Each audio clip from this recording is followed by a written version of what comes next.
পহেলা জুলাইয়ের কোটা সংস্কার আন্দোলন থেকে ৫ই আগস্ট শেখ হাসিনার সরকার পতনের ঐতিহাসিক সেই সময়ের বিরল আলোকচিত্র, ভিডিও এবং সংবাদ প্রতিবেদন। প্রতিটি ফ্রেম, প্রতিটি শব্দ যেন কথা বলে সাহসী এক প্রজন্মের, যারা অন্যায়ের বিরুদ্ধে বুক চিতিয়ে দাঁড়িয়েছিল। তাদের ত্যাগের গল্প বারবার মনে করিয়ে দেয় স্বাধীনতার মূল্য কতটা গভীর। শনিবার বিকেলে উদ্বোধন করা হয় ৩৬ জুলাই নির্ভীকদের অভিবাদন শীর্ষক এই প্রদর্শনী। আয়োজক ইংরেজি সংবাদপত্র ডেইলি স্টার।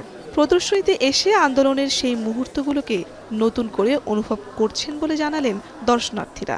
সমস্ত নেট বন্ধ থাকার পরও মানুষ রাস্তায় নামছে, এইটা মানে বিশ্বের অভূতপূর্ব ঘটনা। আমার যেমন গায়ে কাটা দিচ্ছে এগুলি দেখে, আর যারা দেখেনি, বিশেষ করে দেশের বাইরের যারা, তারা হয়তো প্রদর্শনীটা দেখতে পারবে না, বাট এই খবরগুলি পড়ে পড়ে তো তারাও একটা আইডিয়া পাবে। এত কিছুর মধ্যে আমি ছবি তুলতেছি বা for the documentation, for the sake of documentation, যে আমি মানুষকে জানাবো যে কী হচ্ছে।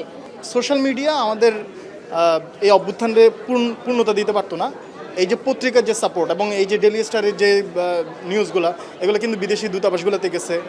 ডেইলি স্টারের সম্পাদক মাহফুজ আনাম বলেন, ইতিহাসের এই অধ্যায় শুধু স্মৃতি হিসেবে নয়, বরং নতুন প্রজন্মের কাছে শিক্ষা হয়ে থাকবে। আমরা প্রত্যেক দিন কাগজে ছেপেছি, কিন্তু একসঙ্গে দেখলে এটার যে একটা উপলব্ধি, সেটা সৃষ্টি করার উদ্দেশ্যেই আমরা এটা আয়োজন করেছি। সংবাদপত্র হিসেবে আমাদের তো সব কিছু ইতিহাসকে ধরে রাখা আমাদের দায়িত্ব। তো এটার আর্কাইভাল একটা বিরাট ভ্যালু হবে, আমাদের ডেইলি স্টারের আর্কাইভে থাকবে। জুলাই আন্দোলনে নির্ভীক যোদ্ধারা ছিলেন ইতিহাসের নায়ক। তাদের শ্রদ্ধা জানাতেই এমন আয়োজন, যা ৭ ডিসেম্বর পর্যন্ত প্রতিদিন সকাল ১০টা থেকে রাত ৮টা পর্যন্ত সবার জন্য উন্মুক্ত থাকবে। শারমিন পুতুল, এখন, ঢাকা।